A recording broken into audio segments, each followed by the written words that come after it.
ایک مرتبہ میں مارکیٹ میں گیا تو آدمی دکھانے لگا کہ اس میں لکھا ہے محمد لکھا ہے. ہم نے کہا چلیے ہوگا, لکھا ہوگا, چلیے قیمت کیا ہے؟ کہتا ہے کہ 2.5 لاکھ. میں نے کہا کیوں؟ کہنے لگا محمد لکھا ہے. میں نے کہا اچھا ایسا کرو کہ بکرا مجھے دے دو جتنے کا ہے, کھال میں تمہیں دے دوں گا. میں کیا کروں گا؟ تو میں نے کہا میں کیا کروں گا؟ کیا اس کھال کو ہم اپنے گھر رکھ سکتے ہیں؟ اس پر بھی غریب کا حق ہے. کیا بکرے کو ذبح کرنے کے بعد یہ کھال ہماری 2 لاکھ میں بکے گی؟ آپ قربانی کرتے ہیں نا بقرعید پر, کتنا بکرا قربانی کرتے ہیں؟ 1 2 گائے کی قربانی دیتے ہیں, کتنے لوگ اس میں حصہ لیتے ہیں؟ 1 گائے میں 7. آپ نے 1 حصہ لے لو گے, 2 حصہ لے لو گے, 3 حصہ لے لو گے, اور کیا, یا زیادہ سے زیادہ پوری گائے کر لو گے. کیا کبھی کسی کو سنا ہے کہ اس نے 100 بکرے قربانی کیے ہوں؟ نہیں. اللہ کے رسول صلی اللہ علیہ وسلم نے 100 اونٹ قربان کیے تھے بقرعید کے دن 10ویں ذی الحجہ کو. کتنے اونٹ؟ 100. اور اونٹ نہیں, سرخ اونٹ. عرب کے اندر سرخ اونٹ کی بہت قیمت ہے. جو لوگ عرب میں رہتے ہیں ان کو معلوم ہے سرخ اونٹ بہت قیمتی ہوتا, بہت مہنگا ہوتا ہے. جیسے آپ کے ہاں کوئی بکرا جس کی کھال پر اگر اللہ لکھا ہوا آ جائے یا محمد لکھا ہوا آ جائے تو اس کی قیمت بڑھا دیا جاتا, بڑھ جاتی ہے. 1.5 لاکھ, 2 لاکھ, 2.5 لاکھ, 1.5 لاکھ میں بکے گی. کہتا وہ میں نہیں جانتا ہوں, محمد لکھا ہے 2.5 لاکھ کا بکرا ہے. میں نے کہا میں کہہ تو رہا ہوں کہ کھال تو بیچ دینا جتنے کی بکے, بکرا 10,000 میں ہمیں دے دے, 12,000 میں ہمیں دے دے. کہنے لگا جائیے مولانا صاحب آپ ہمارا ریٹ کیوں اوپر کر رہے ہو؟ لوگوں نے ایک فضول کی بحث بڑھا دی. اس پہ اللہ لکھا ہے تو اس کی قیمت بڑھ گئی, محمد لکھا ہے تو اس کی قیمت, جس پر یہ چیزیں لکھی ہوئی ہوں اور کم کر دو اس کی قیمت. میرے بھائیوں کسی حدیث میں نہیں آیا ہے کہ جس بکرے پر اللہ لکھا ہو تو اس کو اتنے روپے میں خریدو. اور لکھا ہوتا نہیں ہے, وہ ہمیں اور آپ کو اس کا ایک نقش دکھائی دیتا ہے. بس یہ الف بال یہ لام پوری طریقے سے دیکھا جائے تو پورا لکھا ہوا بھی نہیں ہوگا, اس پر تشدید بنی ہوگی, پھر اس پہ کھڑا الف ہوگا, پھر آپ پوری طریقے سے اگر دیکھیں تو ملے گا بھی نہیں ایسا, لیکن محسوس ایسا کرائیں گے کہ دیکھیے یہ اللہ. حالانکہ دیکھا جائے تو یہ بھی اللہ ہی ہے. دیکھیے یہ بھی اللہ ہی ہے. الف, یہ الف ہو گیا نا, اور لام کیسا ہوتا ہے؟ یہ لام ہوا, پھر ایک اور لام ہوا, پھر یہ اس کے اوپر کا الف, اور یہ ہے. تو دیکھا جائے یہ کیا ہے؟ اللہ ہی ہے. اگر آپ اس پر روشنائی لگا دیں پورا, اور پھر اس کو آپ یہ داہنے ہاتھ کو اس طریقے سے دیوار پہ چھاپ دیں تو آپ دیکھیں گے عربی میں اللہ ہی لکھا ہوا نظر آئے گا, اللہ ہی لکھا ہوا نظر آئے گا. اب بتائیے جب اللہ لکھا ہوا نظر آئے گا تو ہم کیا مانیں؟ اب اس ہاتھ سے آدمی شراب بھی پی رہا ہے, اب اس ہاتھ سے آدمی جوا بھی کھیل رہا ہے, اس ہاتھ سے غلط چیزوں کو بھی پکڑ رہا ہے. تو ان چیزوں سے حیثیت نہیں بڑھ جاتی ہے؟ سادھوؤں کی طرح اللہ کے رسول کے پاس سب کچھ تھا لیکن کوئی چیز آپ نے اپنے اوپر خرچ نہیں کی. تاریخ بتاتی ہے 100 اونٹ ہمارے پاس اگر 2 جانور بھی آ جائیں قربانی کے لیے تو آج ہم 10ویں کو کرتے ہیں اور دوسرا بکرا 12ویں کو کریں گے. کیوں؟ میری بیٹی آئے گی, میری بہن آئے گی, میرے رشتہ دار آئیں گے. دوسرا بکرا ہم 12ویں تاریخ کو کریں گے اپنے رشتہ داروں کو دعوت دینے کے لیے. لیکن اللہ کے رسول نے 100 سرخ اونٹوں کی قربانی کی اور ایک ہی دن کی 10ویں تاریخ کو. میں یہ نہیں کہہ رہا ہوں 11 کو نہیں کر سکتے ہو, 12 کو نہیں کر سکتے ہو, 13 کو نہیں, میں منع نہیں کر رہا ہوں, جائز ہے. کل ایام التشریق ذبح, ایام تشریق کے سارے دن قربانی کے دن ہے, میں منع نہیں کر رہا ہوں. لیکن اللہ کے رسول نے 11ویں اور 12ویں کو اور 13ویں کو قربانی نہیں کی. آپ نے 100 اونٹ بھی ذبح کیے تو 10 کو کیے ہیں 100, اور گوشت سارا کا سارا تقسیم کر دیا. آپ نے اپنے پاس کچھ نہیں رکھا. جرجیت صاحب شادی سے پہلے کس پہ سوتے تھے؟ دری پر, چٹائی پر. جرجیت صاحب کی شادی ہو گئی, جہیز میں ڈبل بیڈ مل گیا, مسہری مل گئی, بستر مل گیا, شادی کے بعد ہماری سونے کی سٹائل بدل گئی، چلنے کی سٹائل بدل گئی۔ جرجی صاحب سائیکل پہ چلتے تھے، اب بائک پہ چل رہے ہیں۔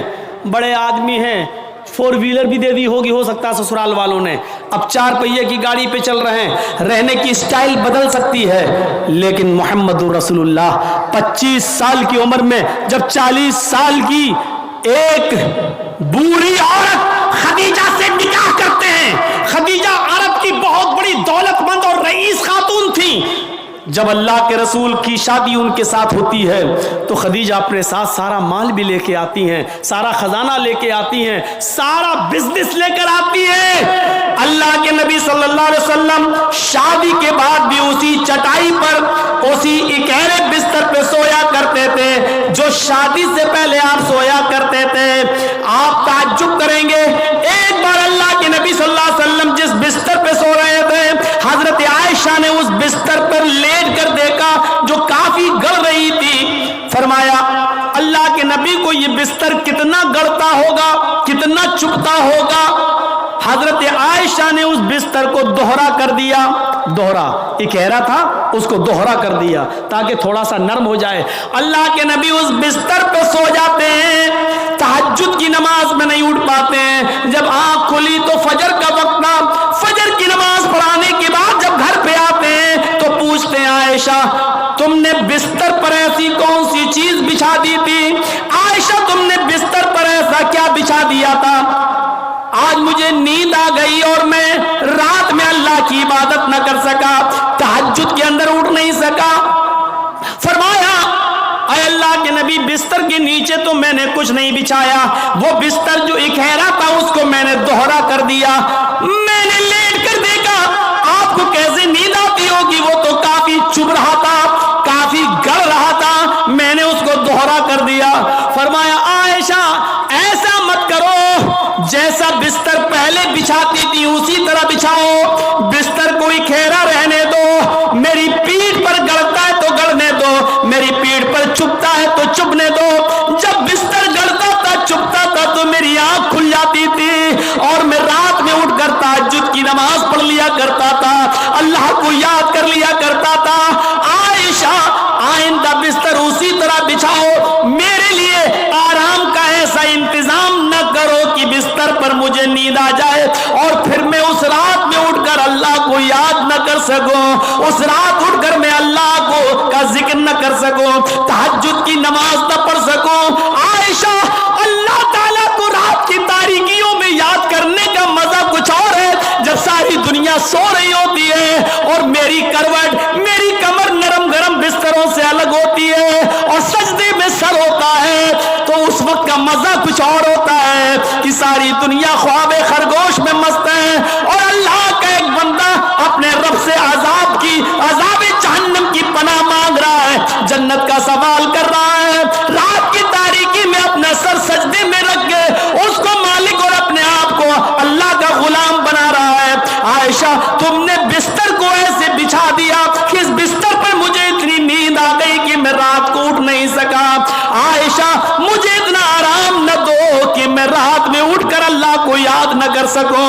رہنے سہنے میں شادی کے بعد بھی کوئی فرق نہیں آیا، یہاں تو شادی کے بعد بستر بدل جاتے ہیں، رہن سہن کی اسٹائل بدل جاتی ہے، رہنے سہنے کا طریقہ بدل جاتا ہے، اس میں پروموشن ہو جاتا ہے، ترقی ہو جاتی ہے۔ لیکن محمد رسول اللہ کی زندگی پہ نظر ڈالو کہ اللہ کے نبی نے شادی سے پہلے جس بستر پہ لیٹتے تھے شادی کے بعد بھی اسی بستر پر، جبکہ خدیجہ کی دولت نبی کے قدموں پہ تھی، لیکن اللہ کے نبی نے خدیجہ کی دولت کو اپنے اوپر استعمال نہیں کیا۔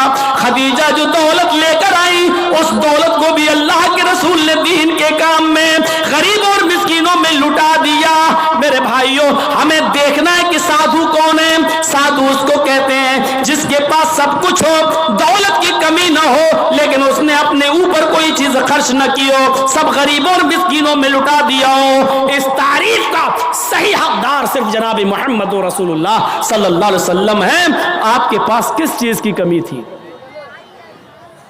لوگ کہتے بہت غریب تھے، یہ تھے، نہیں، اللہ کے رسول سے زیادہ کوئی امیر تھا؟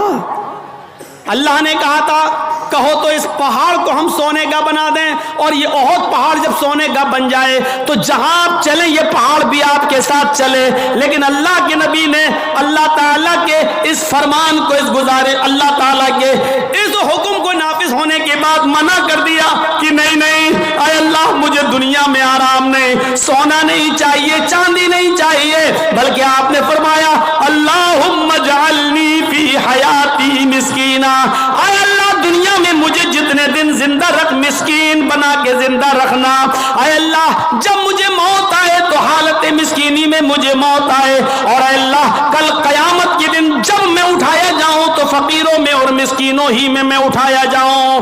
یہ اللہ کے رسول کی دعا تھی، جبکہ اللہ تعالیٰ تو احد پہاڑ کو سونے کا بنانے کے لیے تیار تھا۔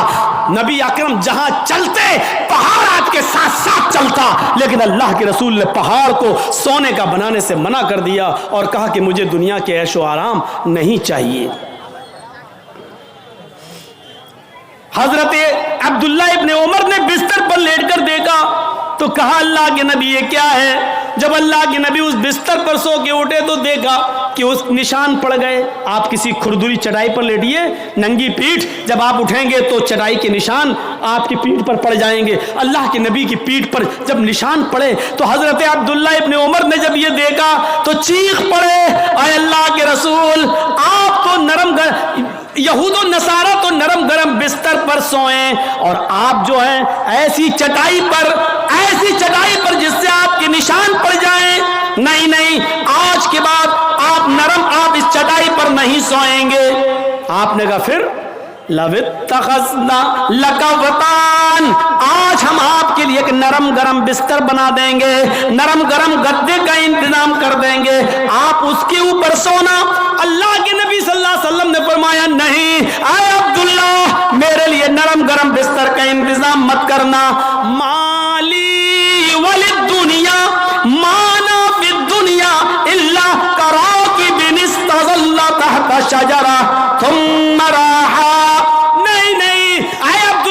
میرے لیے نرم گرم بستر نہیں، میں تو اس دنیا میں ایک مسافر کی طرح ہوں۔ جیسے مسافر تھک جاتا ہے تو ایک سایہ دار درخت کے نیچے آرام کرنے کے لیے بیٹھ جاتا ہے، تھوڑا پانی پیتا ہے، سستاتا ہے اور پھر اٹھ کے چل دیتا ہے۔ میں بھی اس دنیا میں ایک مسافر کی طرح ہوں، چند دن رہوں گا اور پھر یہ دنیا چھوڑ کے چلا جاؤں گا، پھر اس دنیا سے میں نکل جاؤں گا۔ میں تو ایک مسافر کی طرح ہوں۔ نہیں نہیں، ایک حدیث میں آتا ہے آپ نے حضرت عمر کو سختی سے منع کیا تھا میرے لیے نرم گرم بستر نہ بنانا، لہم فی الدنیا ولنا فی الآخرہ، یہ نرم گرم بستر ان یہود و نصارہ کے لیے دنیا میں ہے اور ہمارے لیے آخرت میں ہے، ہمارے لیے آخرت کے اندر بنائے، آخرت میں ہے، ہمارے لیے دنیا میں نہیں ہے، ہمارے لیے آخرت کے اندر بنائے گئے ہیں، اس لیے ہمیں دنیا کے عیش و آرام نہیں چاہیے۔ سادھو اس کو کہتے ہیں جس کے پاس سب کچھ ہو لیکن اس نے غریبوں پر نچھاور کر دیا ہو، مسکینوں پر لٹا دیا ہو، اپنے پاس اس نے کچھ نہ رکھا ہو۔ آسنا سادھوت منم، جو سادھوؤں کی طرح اپنی زندگی گزارے گا، اشٹو گڑا، اور اس کے اندر 8 خوبیاں پائی جائیں گی۔ اب 8 خوبیاں بھی دیکھ لو کس کے اندر تھیں۔ الپ بھاشی، وہ کم بولے گا۔ کم بولنے والا کون تھا؟ پوری زندگی آپ پڑھ جائیے، محمد الرسول اللہ صلی اللہ علیہ وسلم سے زیادہ کم بولنے والی شخصیت آپ کو نہیں ملے گی۔ ضرورت کے وقت بولنا اور اتنا بولنا جتنی ضرورت ہے، اس سے زیادہ نہیں۔ یہ ہمارے اور آپ کے یہاں کا ماحول ہے، کوئی زیادہ بول رہا ہے، کوئی کم بول رہا ہے۔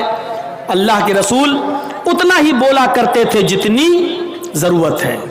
کبھی کبھی تو ایسا ہوتا تھا کہ پورا جواب بھی نہیں دیتے تھے۔ کم بولنے کا حال یہ تھا کہ ایک مرتبہ کچھ یہودی اللہ کے نبی کے پاس آئے۔ مسلم شریف کتاب السلام پڑھیے، چیپٹر، نبی اکرم کے گھر پہ آئے، دروازے کو دستک دی، اللہ کے رسول نے دروازہ کھولا، یہودیوں نے سلام کیا، در حقیقت وہ سلام نہیں تھا بلکہ اس سلام کے اندر چھپی ہوئی بد دعا تھی۔ ان یہودیوں نے آتے ہی کہا السلام علیکم یا رسول اللہ، السلام علیکم۔ کیا کہا؟ السلام علیکم، لیکن کہا ایسے السلام علیکم یا رسول اللہ۔ اے اللہ کے رسول، آپ پر موت ہو،